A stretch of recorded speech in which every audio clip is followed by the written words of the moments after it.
Hello student, कैसे हो आप लोग। आई होप सभी ठीक होंगे, अच्छे होंगे और घर पे तंदुरुस्त होंगे। लास्ट वाली क्लास के अंदर हमने बात किया था किसके बारे में, क्लासिफिकेशन ऑफ अल्कोहल और फिनॉल के बारे में। लास्ट वाली क्लास में हमने बात किया था। आज जो हम पढ़ने वाले हैं वो है ईथर के बारे में। मतलब आज जो टॉपिक अपना होने वाला है वो है क्या, classification of ether. Ether I hope सभी जानते भी होंगे ईथर क्या होते हैं। ईथर होता है डाइवैलेंट ऑक्सीजन जो होते हैं ना किसी एल्काइल ग्रुप के थ्रू सब्स्टिट्यूटेड, उनको हम क्या बोलते हैं, ईथर बोलते हैं। तो आज हम किसकी बात करने वाले हैं, ईथर के क्लासिफिकेशन की बात करने वाले हैं। दो अलग कैटेगरी के आधार पर। पहली कैटेगरी पढ़ूंगा सिमेट्रिकल और अनसिमेट्रिकल ईथर, दूसरी कैटेगरी पढ़ूंगा हाइड्रोकार्बन की नेचर के आधार पर। मतलब यहां पर पहला पॉइंट क्या कह रहा है कि सर ईथर जो होते हैं ना, ईथर जो होता है वो दो टाइप का होता है। ईथर का रिफॉर्मेशन दो टाइप से हो सकता है। ठीक है, समझिए मेरी बात को।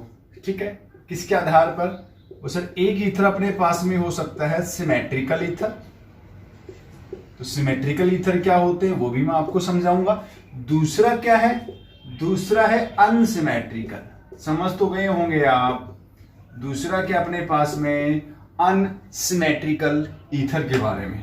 अब सर सिमेट्रिकल ईथर क्या होते हैं, तो सिमेट्रिकल ईथर की कहानी क्या कह रहा है कि सर ये मान लो कि ये ROR डैश, ठीक है। तो सिमेट्रिकल ईथर वो ईथर होते हैं जहां पर ऑक्सीजन की डाइवेलेंट पोजीशन के ऊपर ये जो दोनों एल्काइल ग्रुप जो जुड़े हुए हैं, बोथ साइड, आइदर साइड मतलब दोनों साइड के अंदर, अगर दोनों के दोनों अगर कैसे हैं, अगर सेम अगर हैं, कैसे हैं, सेम है मतलब सिमिलर अगर हैं, तो वो बनने वाला ईथर कैसा होगा, सिमेट्रिकल होने वाला है। जैसे मैं एग्जांपल मैं अगर आपको दे दूं तो एग्जांपल से समझ लेता हूं मैं आपको। वो सर क्या है एग्जांपल अगर देना हो तो वो सर देखो CH3OCH3 आया ना, दूसरा C2H5O, आया ना, तीसरा C6H5O, तो आप अच्छे से देखना, दिख रहा होगा आपको कि दोनों साइड में जुड़ने वाला एल्काइल या एराइल ग्रुप कैसा है, सिमेट्रिकल है। इसलिए हमने इसको क्या नाम दिया, सिमेट्रिकल ईथर कहा है आपने। अब जो मैं बात करने वाला हूं किसकी बात कर रहा हूं, अनसिमेट्रिकल ईथर की। उसको भी देखिएगा, समझ जाएगा आपको कि ROR ये ईथर का फॉर्मूला है। तो ये अनसिमेट्रिकल कब होगा, जब इसका R नॉट इक्वल हो जाए R डैश के। मतलब ये जो दोनों के दोनों हैं ये कैसे हैं, डिससिमिलर हैं, मतलब सेम नहीं होने वाले। यहां पर यहां दोनों के दोनों कैसे होंगे, अलग होने वाले हैं। ठीक है, आई हो। तो अब वही चीजें फिर बोल सर यहां पर जब ये डिसिमिलर है मतलब अनइक्वल, सेम नहीं है। तो जैसे एग्जांपल सर आप समझा दो, कोई दिक्कत नहीं, एग्जांपल मैं आपको बता देता हूं। जैसे एक तरफ मिथाइल जुड़ जाए, एक तरफ इथाइल जुड़ जाए, एक तरफ मिथाइल जुड़ जाए, एक तरफ फिनाइल जुड़ जाए, एक तरफ फिनाइल जुड़ जाए, एक तरफ इथाइल जुड़ जाए। समझे, ऐसे बहुत से एग्जाम्पल यहां पर आ सकते हैं और आपको अच्छे से दिख रहा होगा दोनों साइड के एल्काइल ग्रुप कैसे हैं, यहां पर अनसिमेट्रिकल। ठीक है, तो आई होप चीजें यहां पर नेचर ऑफ सब्स्टिट्यूएंट के आधार पर दो टाइप मैंने बताई, एक सिमेट्रिकल और दूसरी क्या बताई हम यहां पर अनसिमेट्रिकल। क्लियर हो गई होगी आई होप आपको। ठीक है, अब जो बात करूंगा मैं नेक्स्ट क्या अपने पास में,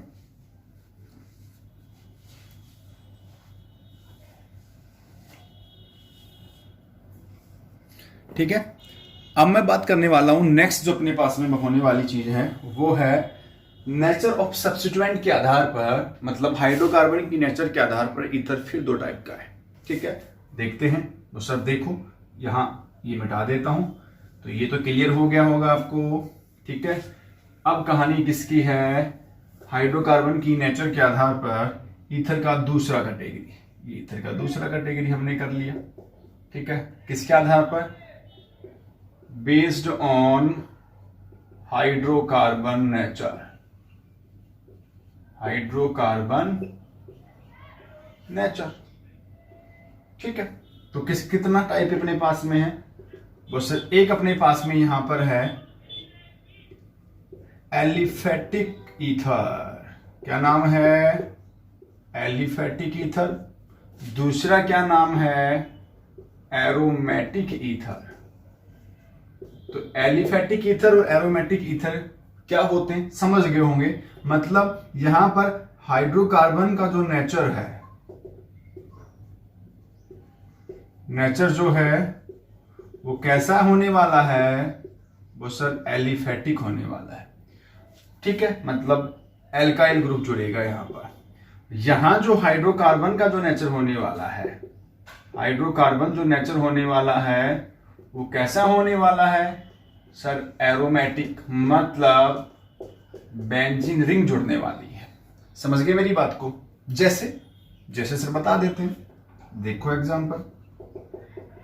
जैसे का मतलब वो सर देखो, वो सर ये CH3O CH3। अब ये सिमेट्रिकल अनसिमेट्रिकल दोनों हो सकते हैं, पर दोनों साइड में क्या जुड़ा हुआ है? Aliphatic hydrocarbon.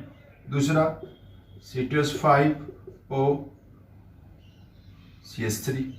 नेक्स्ट क्या कह रहा है सर? CH3O C3H7। ऐसे हो सकते हैं। समझ गया मेरी बात को? दूसरा एरोमेटिक हाइड्रोकार्बन, मतलब एरोमेटिक के अंदर हाइड्रोकार्बन एक तो एरोमेटिक ग्रुप होगा ही होगा, कंफर्म है। जैसे सर ये देखो बेंजीन, ये तो होनी होनी हर एक फॉर्मूले में। ये हो सकता है, ये हो सकता है, समझे? ये हो सकता है। समझ गए मेरी बात को? तो ये हो गया इस बिहार पर।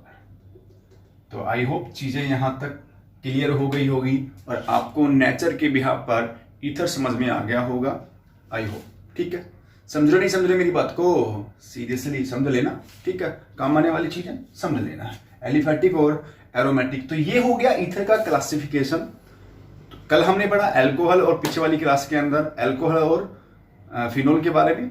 आज हमने बात की इसके बारे में। अब मैं बात करने वाला हूं इन तीनों फंक्शनल ग्रुप की IPSC के बारे में। तो आज एल्कोहल की बात करते हैं। ठीक है, तो करते हैं कंटिन्यू। तो आई होप चीजें यहां तक क्लियर हो गई होगी। अब हमें बारी है किसी के अपने पास में IPSC की। ठीक है, तो देखते हैं IPSC कैसे होने वाली है।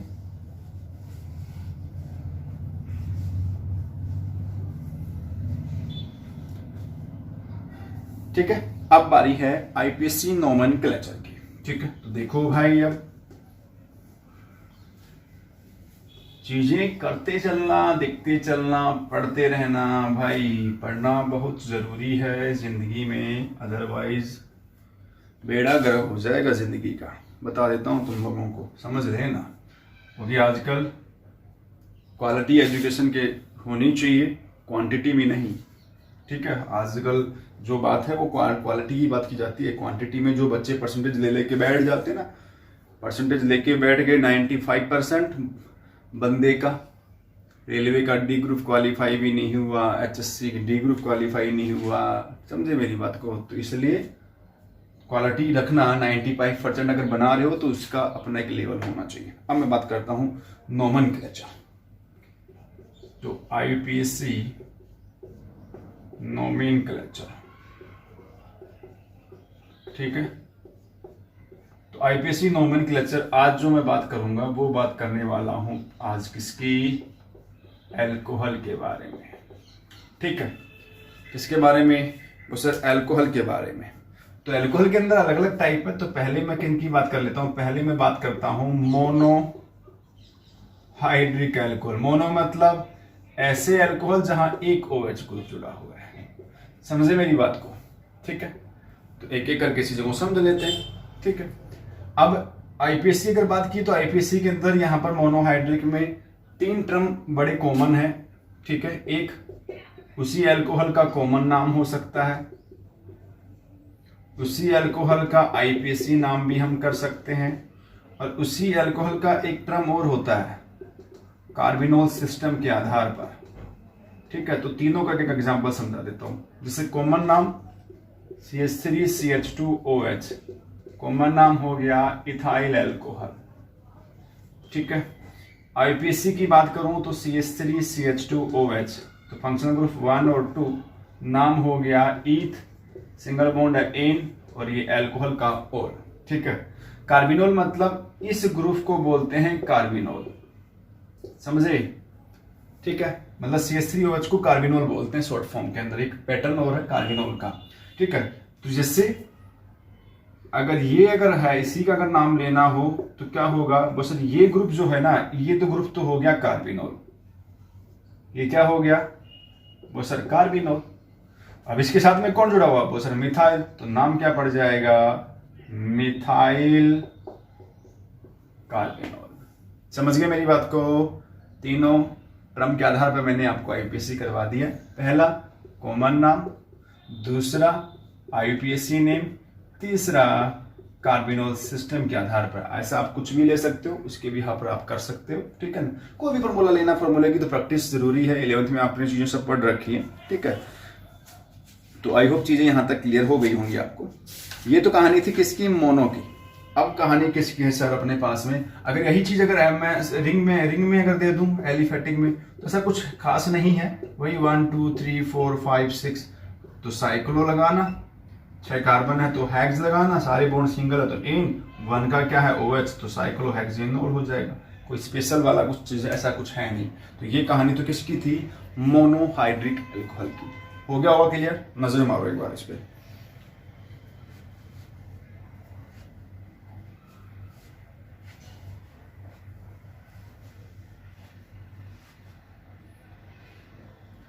ठीक है भाई, अब बारी है किसकी। अब मैं चीजें समझा देता हूं आपको किसके लिए अपने पास में। अब हमारे पास में है किसके लिए, वो सर डाईहाइड्रिक और ट्राईहाइड्रिक के बारे में, ठीक है। तो डाईहाइड्रिक ट्राईहाइड्रिक वो भी समझ लेते हैं। मोनो के बाद में किसकी बारी है, वो सर डाईहाइड्रिक की। मोनो के बाद में किसकी बारी है सर, डाईहाइड्रिक हाइड्रिक, ठीक है, एल्कोहल। तो देख लेते हैं, कोई दिक्कत वाली बात नहीं। वही पहले कॉमन सिस्टम, दूसरा आईपीसी सिस्टम, कोई खास नहीं है। देखो सर CH2OH कॉमन नाम बड़ा फेमस है, नाम है इथाइलिन ग्लाइकोल।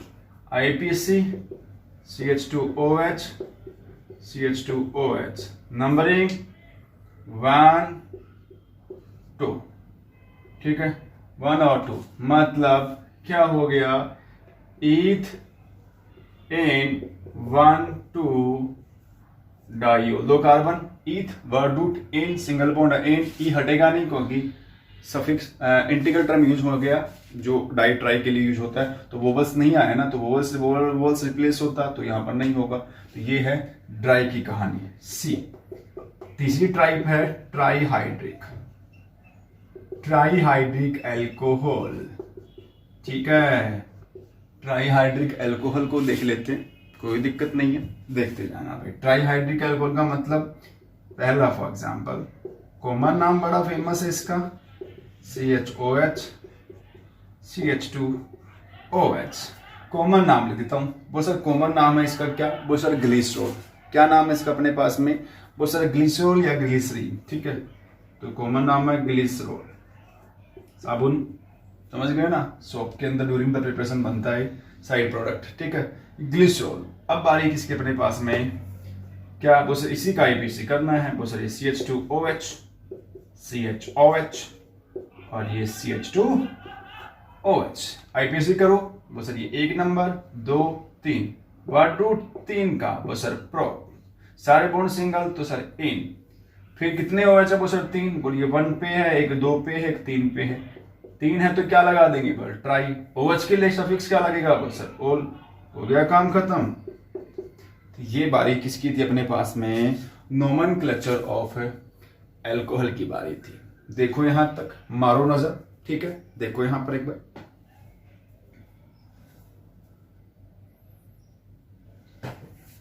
ठीक है, तो ये हो गया अपने पास में इसके बारे में। अब बारी किसकी है? वो सर नोमेनक्लेचर ऑफ फिनोल की बारी और कर लेते हैं। ठीक है, अपने पास में देख लेते हैं उसको, फिनोल को। तो एल्कोहल फिनिश हो गया, अब बारी है फिनोल की।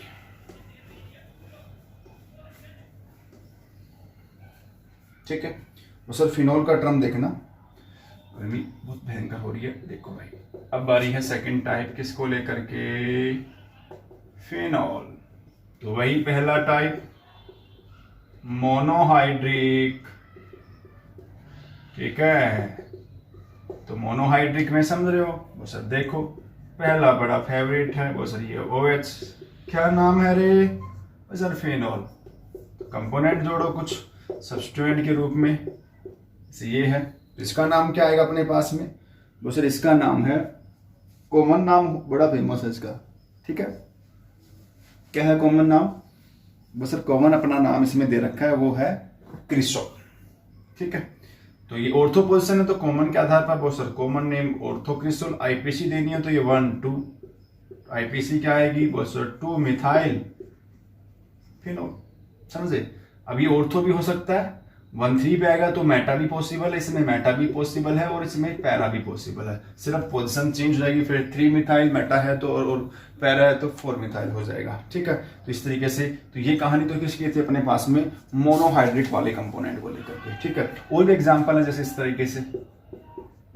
कॉमन नाम अगर देना हो तो सैलिसिलएल्डिहाइड, सैलिसिलएल्डिहाइड।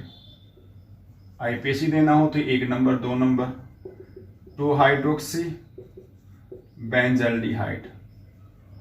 ठीक है, बेंजल्डिहाइड।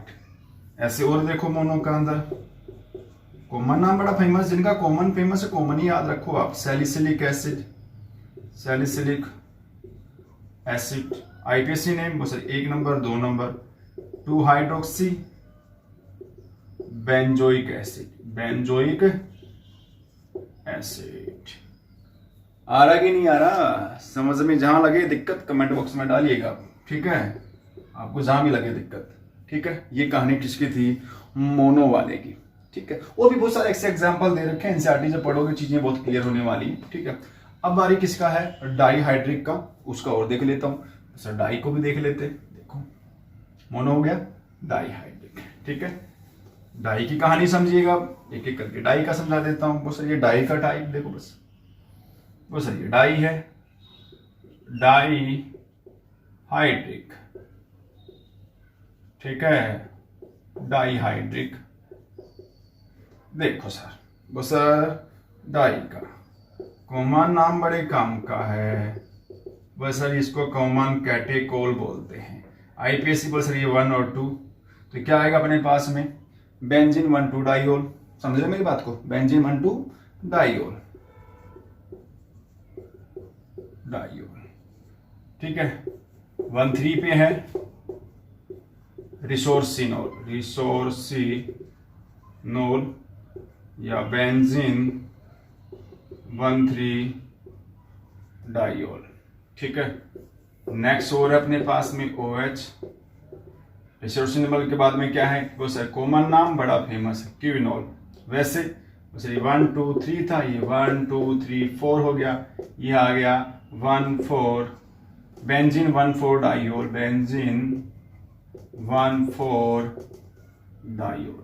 देखो भाई डाई की कहानी। ठीक है,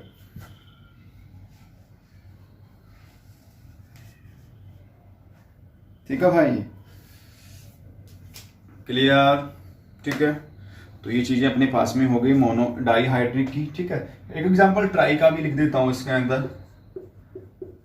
कॉमन नाम तो उसका आपकी इतना एनसीईआरटी में तो पता नहीं है कि नहीं है। ठीक है, पाइरोगैलोल। कॉमन नाम क्या है इसका? पाइरोगैलोल नाम है कॉमन। आईपीएससी आप अच्छे जानते हो, नंबरिंग करोगे तो हो जाएगा। क्या आ जाएगा? बोल सर बेंजीन 1 2 3 ट्राइओल। ये कहानी डाईहाइड्रिक की, तो मतलब एल्कोहल और फिनोल की आईपीएससी यहाँ पर खत्म हो गई है। ठीक है ना? तो आई होप चीजें आपको क्लियर हो गई होंगी, समझ में आ गई होंगी।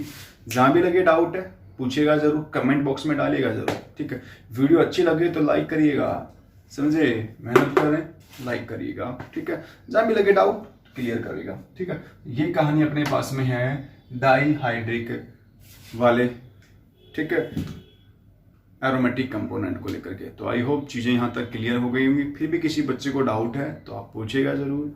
चैनल जिन बच्चों ने सब्सक्राइब नहीं किया तो सब्सक्राइब करें केमिस्ट्री विजन क्लासेस को, ठीक है। और मैं कंटिन्यू वीडियो डालता रहूँगा, topic by topic, her unit की डलेंगी 12th क्लास की, ठीक है। तो please like share and subscribe करें, ठीक है। और नेक्स्ट वाली क्लास में अब हम बात करेंगे ईथर की आईपीसी और एल्कोहल फिनोल और किसकी ईथर का जो नेचर है, बॉन्डिंग नेचर, उसके बारे में बात करेंगे। तो मिलते हैं नेक्स्ट क्लास में नेक्स्ट टॉपिक के साथ में। Thank you, take care, bye bye bye.